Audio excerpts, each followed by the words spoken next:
This is Scott Spears, and today we're joined by a true television and music legend who will be performing this Saturday, December 15th at the Palace Theater right here in Marion, Ohio at 8 p.m.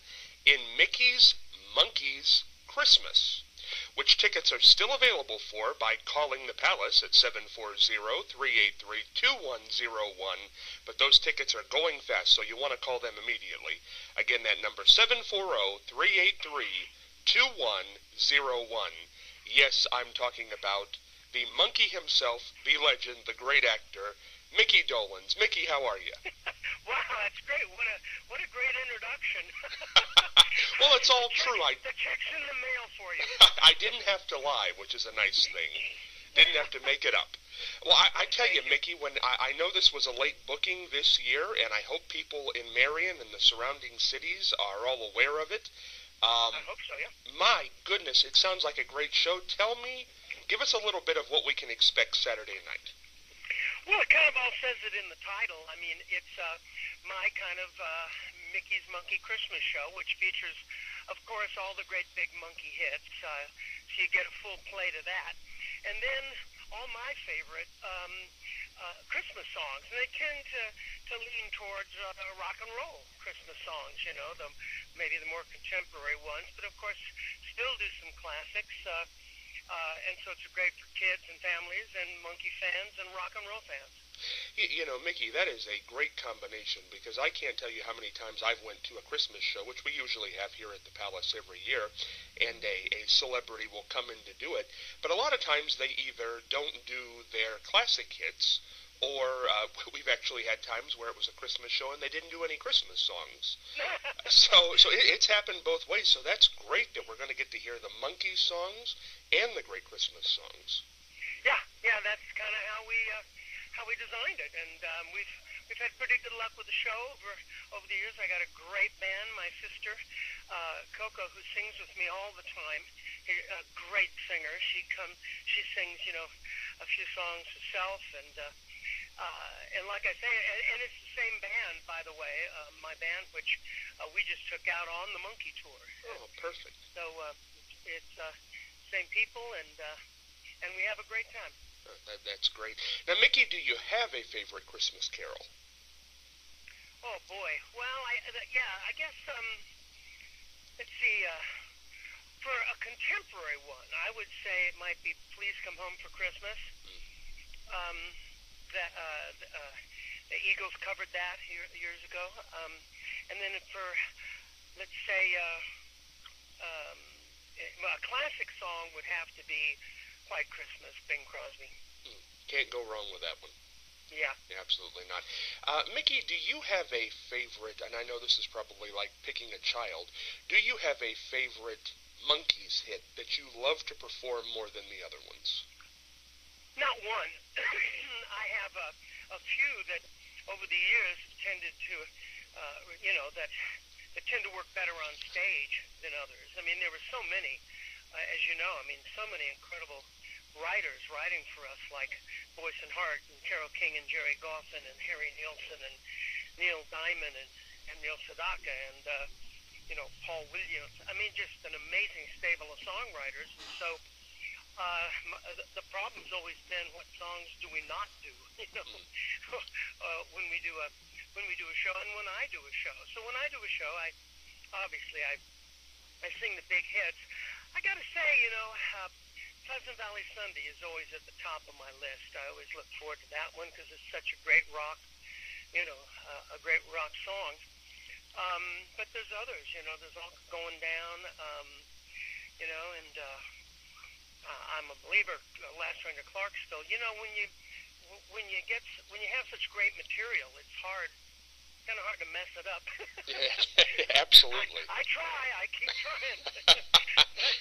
It's kind of hard to mess it up, and when you get such a strong audience reaction that we do, or I do, when I go out, or we go out as the Monkees, when you get such a strong positive audience reaction, it's hard not to love the material, And over the course of my career, I've done quite a few other things, so I never, fortunately, I never fell into that attitude of I'm not going to sing any of my hits.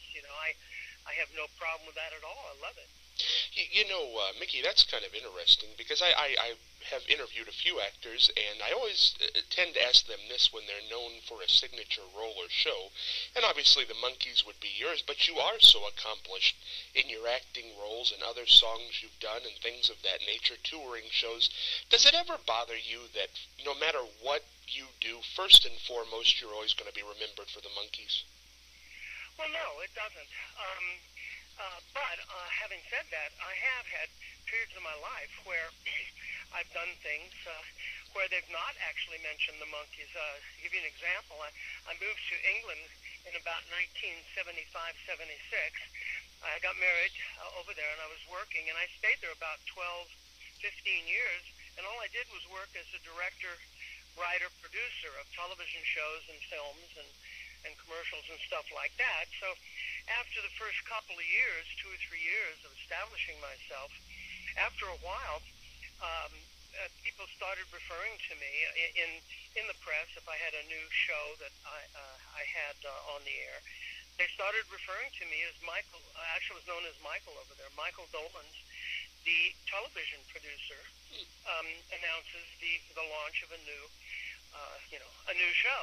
And after a while, they stopped mentioning the Monkees. So, but not that I ever had a problem with it, because I don't. But like I say, I have done many other things. Like, for instance, I've done a lot of theater now, musical theater on Broadway and in London West End. And I've had people come to the stage door after the show and say, "Oh my gosh, I didn't know you were in this show, and I didn't." During the show, I heard your voice, and I kind of recognized it, and I looked in the program, and there you were. So I've had a number of experiences like that, and I guess I guess that helps. And but like I say, I haven't over the years, I haven't been out there always recording new material. In fact, my new CD, which I hope you don't mind me plugging, is called Remember, and it's an audio scrapbook of my life in music. A lot of songs that were very important to me. In fact, I do one of them even in the Christmas show. It's Chuck Berry's Johnny Be Good, and I do that, and I recorded it for this album because it was my audition piece for the Monkees, and that's the song that got me the gig. So, but I haven't done a lot of recording, especially a lot of new original material over the years. So I haven't been desperate to get off the Monkee train. Well, it's a diverse career, so it's been great regardless. And again, that CD, Remember, will be re-released in January. So people won't want to miss that. I also heard, Micky, that you did B.B. King's show in October. What was that like? Well, it's a great venue. I don't know if you've ever been there or anything, but it's just such a great rock and roll venue in the heart of Manhattan, right there off Broadway, and it was a great show. We recorded it, and I'm probably going to be releasing a live CD of Micky Dolenz at B.B. King's. That's great. Hey, it's great that you can keep performing. When you walk out on the stage Saturday night, when you walk out on the stage wherever you are, is it still a kick?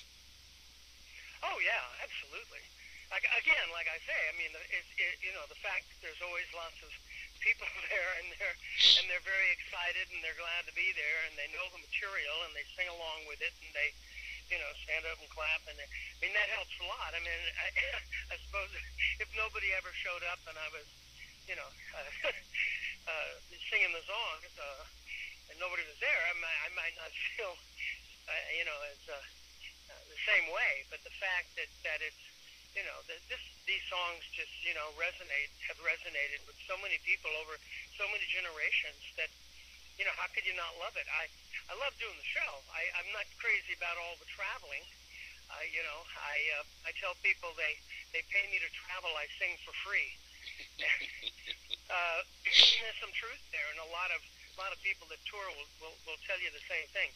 The traveling part is especially these days, is no fun anymore. It's kind of grim, and but shows are wonderful. and looking forward to a great show on Saturday. Absolutely, and so are we. Mickey, one thing that I have always found interesting about the Monkees TV show, and you mentioned it there with Chuck Berry's Johnny B. Good. That's a timeless song. But this TV show, this band that was brought together for a TV show, and these songs were recorded by this band, those songs still hold up today. People who are 15, 20, 25, along with the people who are 65 and 70, love these songs. There are very few songs and bands that have that kind of appeal. What was it about this TV show band that was able to have that type of reach?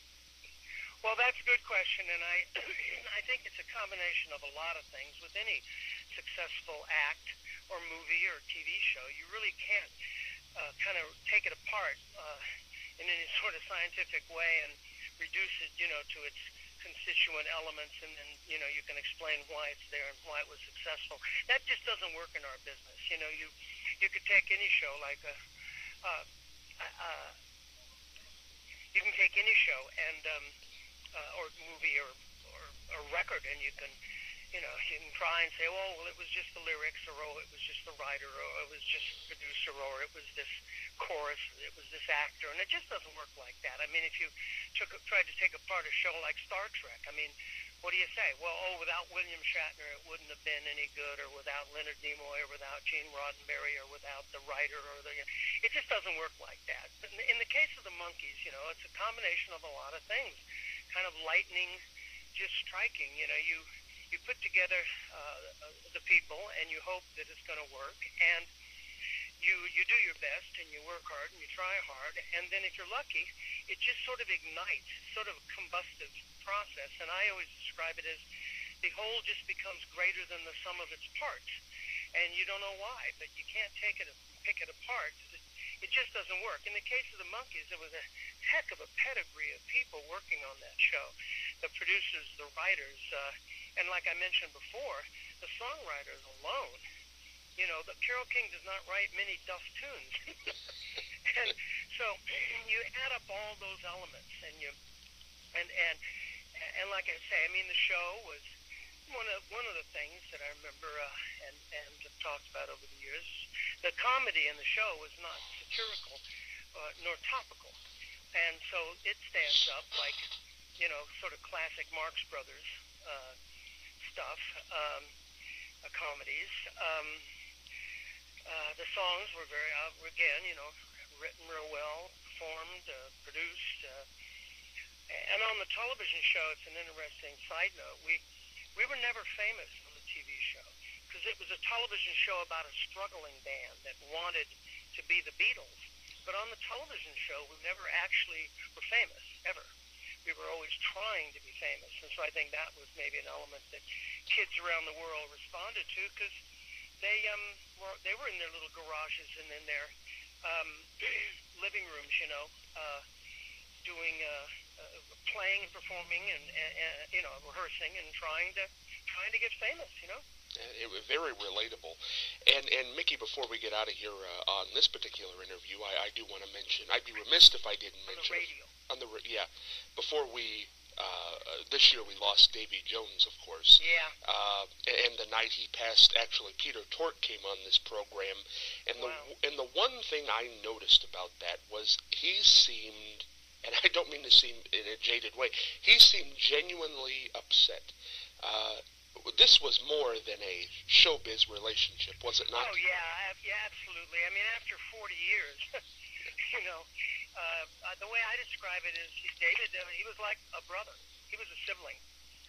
After that length of time, and if you have any siblings, you know what I mean. You have no other kind of relationship is like that. And I probably spent more time with Davey than I did some of my siblings after I left home. After knowing somebody like that and going through those kinds of things, the experiences, the successes and the failures and the ups and the downs and the sideways, you get to know somebody pretty well. And yeah, I mean, it's like losing. It was like losing a sibling. Still is. Yeah, and passing so young, was it a shock to you? Yeah. Oh yeah, it was a shock to everybody. Yeah. There was no sign of it. It was like, yeah, like they say, out of the blue. Yeah. Out of the friggin' blue. Yeah, and but we lost a great one. There's no doubt about that. Yep. Mickey, before I let you off the line today, though, I do want to ask you this years from now, because you're going like a freight train, and I assume you will for many more years. When the career does come to an end, 100 years from now, how would you like people to look back on you? Oh, that's a good question. I think mainly it's just an okay person. An okay person, hopefully a good father, and just basically a nice person. But in terms of career, I guess just competent and make people laugh and or cry and entertain. I guess something like that, and just wasn't too difficult to be around or to work with, or didn't make a fool out of myself too many times. Sounds good to me, and I want to get this in one more time. It's Mickey's Monkey's Christmas coming here to Marion, Ohio this coming Saturday at 8 p.m. at the Palace Theater. Tickets 740-387-2101. Dial those digits. I guarantee you're going to have a great night. Micky Dolenz, thank you so much for joining us. Thank you. Take care. Thank you so much for your time. Bye-bye. Bye-bye now.